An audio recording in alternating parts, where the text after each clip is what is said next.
Bom dia, a paz do Senhor Jesus. Veremos hoje o capítulo de número 14 do livro de Oséias, encerrando assim o livro de Oséias, chamado final ao arrependimento e as nossas escolhas. Estamos vendo o sexto livro, Oséias, dos últimos 17 livros da Bíblia do Antigo Testamento, que justamente são os livros proféticos, os quais são divididos em profetas maiores e profetas menores. Estamos concluindo o primeiro livro dos profetas menores. Os 12 livros dos profetas menores se constituem de 67 capítulos e 1050 versículos, uma média de quase 16 versículos por capítulo. Esse livro de Oséias tem 14 capítulos e este é o último. O livro foi dividido em 3 partes, nós estamos encerrando a sua mensagem, que foi direcionada durante o período de tempo de entre 760 e 722 a.C., pouco antes da queda de Samaria. O seu propósito foi mostrar que era justo o juízo de Deus que levará a Israel, o reino do norte, ao exílio, e garantir ao povo de Deus, dividido, que uma grande restauração aconteceria após esse período. Eu sou o pastor Daniel Deusdete, da igreja Os Semeadores. Estamos fazendo essa devocional hoje no último capítulo deste livro fantástico de Oséias. Então, estamos na última parte, a terceira, a mensagem profética de Oséias. Como já dissemos, a palavra do Senhor foi pregada por ele nos tempos dos reis de Judá, Uzias, Jotão, Acás e Ezequias, no reino de Judá. E nos tempos do rei do norte, que é Jeroboão II, cerca de 786 a 746 a.C., e ele, filho de Joás. Lembrando que ele era contemporâneo de Isaías. Chamado final para o arrependimento. Oséias encerrou seu livro com uma exortação para que os israelitas confessassem os seus pecados e se arrependessem deles, a fim de que pudessem novamente ser abençoados por Deus. O profeta falou ao povo, verso 1 ao 3, recomendando o tipo de arrependimento que o Senhor prometera abençoar. Primeiro, ele pede a Israel para voltar para ele. Essa exortação temática para voltar, tornar, estava agora endereçada àqueles que haviam caído por causa dos seus pecados. Obviamente que nem todos estavam voltando, pois que muitos ficaram pelo caminho ao caírem sob o juízo de Deus. Somente estariam voltando e recebendo esse convite os remanescentes.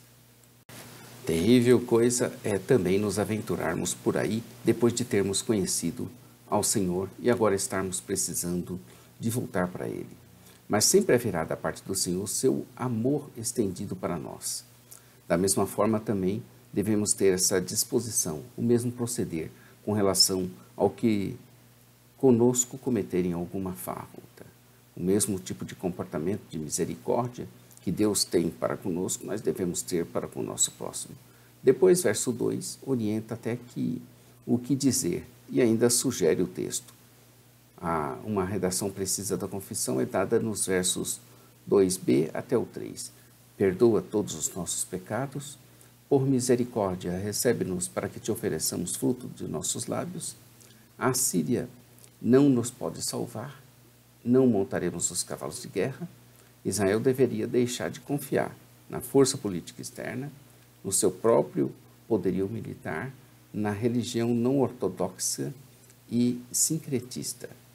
Nunca mais diremos, nossos deuses, aquilo que as nossas próprias mãos fizeram, porque tu amas o órfão, ou em ti o órfão acha misericórdia. Uma alusão ao tema anterior da perda e restauração do amor, ilustradas pelo casamento de Oséias e pelo nome de sua filha desfavorecida. Tira toda a iniquidade, aceita o que é bom. São essas palavras genuínas de confissão acompanhadas pela obediência que era requerida a um povo genuinamente arrependido, não sacrifícios indiferentes. No verso 4, o Senhor diz e promete que sarará a apostasia deles. A promessa de cura começou a ser cumprida quando Israel retornou do Egito.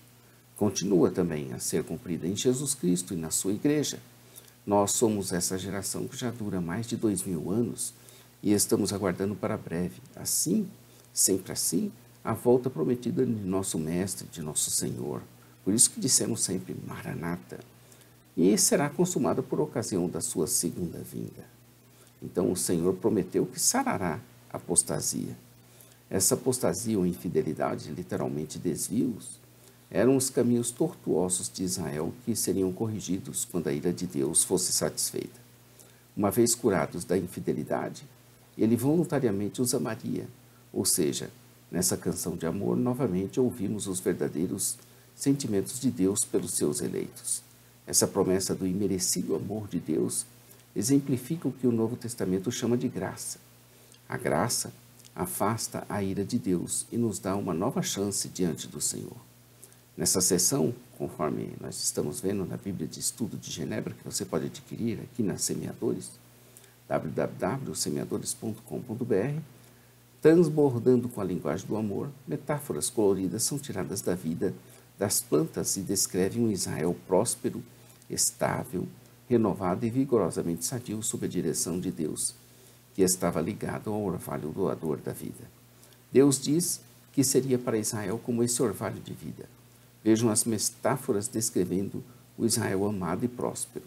Ele seria como um lírio florescendo, como um cedro do Líbano profundamente enraizado, brotando e exalando a sua fragrância, como uma oliveira esplendorosa, como uma árvore frondosa, como um cereal viçoso, como uma vide luxuriante celebrando o fruto da vide.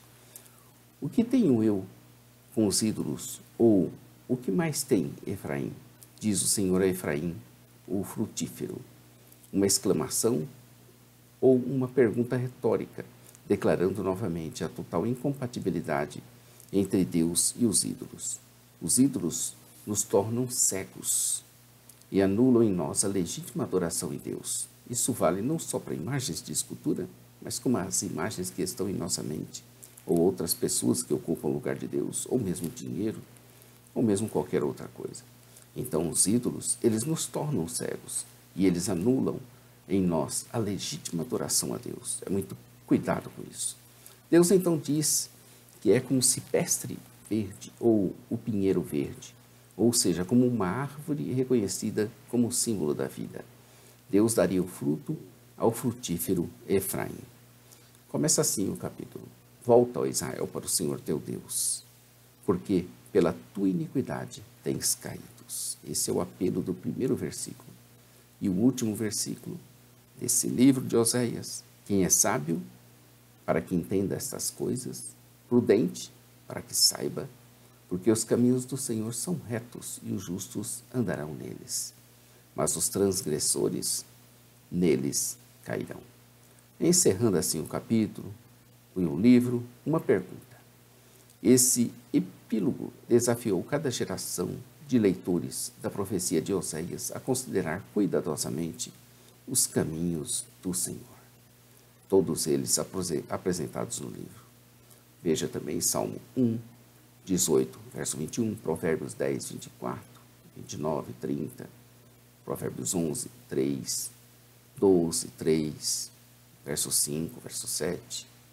As escolhas, repetidamente representadas a Israel, também são apresentadas ao leitor, que também deve escolher entre a sabedoria e a insensatez, entre o discipulado e a rebelião, entre o caminhar e o cambalear, entre o obedecer e o desobedecer, entre a vida e a morte.